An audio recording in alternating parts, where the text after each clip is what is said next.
Imagine a world where all the knowledge of the world is already online and accessible in ways that are currently not possible. Learning should focus the attention at the student. Anything that gets developed in terms of a tool should be getting the student involved in project-based learning. Technology can do a great deal to unlock the mystery of learning. When you think about the impact that technology has had already in the teaching and learning process, it's been pretty eventful. But what we want to do is to take that and quantum leap it. Select all, center, bold.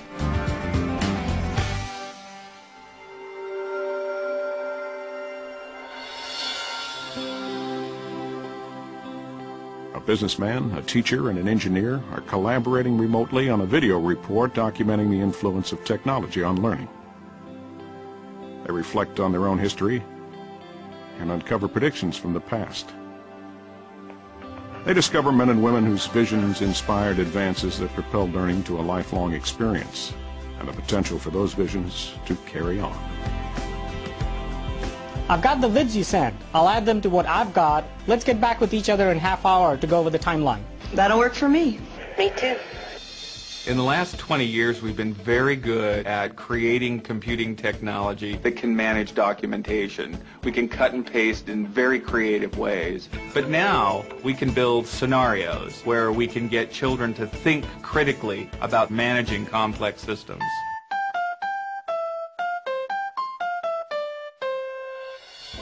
One of the most important dimensions of moving testing beyond where it is now is to move it out of this passive model into something that's much more engaging, much more forceful, and ultimately something that will help us to understand better the capabilities of the students that we're testing. I think at this moment in time, for the very first time, we have the opportunity to give students technology that they can feel is more or less their own. The combination of cost, form factor, and improved human interface technologies puts us at a moment in time in addressing the student that we've never had before. Vid of John Seeley Brown a couple of months ago, around June 25th. I think as we look forward, we're seeing that this notion of literacy has to be dramatically expanded. There are three forms of literacy that all come together. Screen literacy, having to do with cinematic language, then couple that with the notion of interactivity. A third kind of screen literacy is how do you navigate on the screen through the infinite sea of information? How do you sense of where to go? How do you feel comfortable in terms of finding your way through this very complex informational space? I've got a couple vids to add. I'll put them in now rather than sending them to you. Great. There's a power in virtual interaction, virtual learning, because it is seamless. It allows the individual to move effortlessly on to the next level of understanding. And the computer can interact in a way that the individual not only is steered, but is reinforced. So if we can increase enjoyment in learning and have people want to do it for its own sake, then you start a positive feedback cycle where enjoyment in learning begets the desire to do additional learning, and that builds on itself. I think that the interesting challenge we have as we go forward is to figure out how the virtual world augments the physical world. Not replaces it, but augments it. It's a yin-yang between the physical and the virtual and the physical. If we can understand that yin-yang relationship, I think we'll understand how to build incredibly powerful learning environments in the future. Talent is the key and education is the foundation.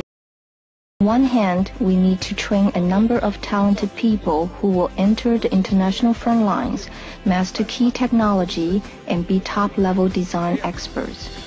Yet it's so much easier to get something done with more minds than just one, because somebody could say something and that will click. You go, oh, I've got a great idea. And I think that's the way technology helps us if we're training our teachers to be able to seamlessly in the curriculum. I just tell my kids, I have no idea what it's going to be like in the future for you, but you're going to need to know how to change, how to go from one thing to another thing. So if you can be a person who's successful at change, and you can be a lifelong learner, somebody who's willing to step in and learn, you are going to be the successful person.